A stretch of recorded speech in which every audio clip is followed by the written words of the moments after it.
আচ্ছা মিষ্টু, কি? তুই সকাল 7টা থেকে রাত্রি 9টা পর্যন্ত কি কি কাজ করিস একটু বল তো শুনি। এই তো আমি ঘুম থেকে উঠি সকাল 7টার দিকে। হ্যাঁ।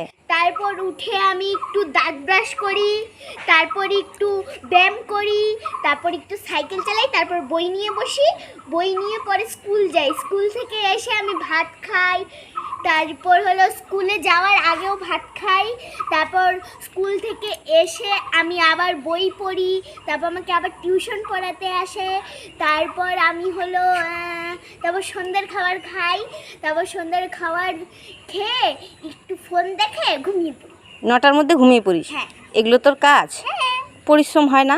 না, পরিশ্রম অনেক হয়, তারপর আবার স্নানও করতে হয়, এত কাজ আমার আর ভালো লাগে না, অনেক চাপ হয়ে যাচ্ছে।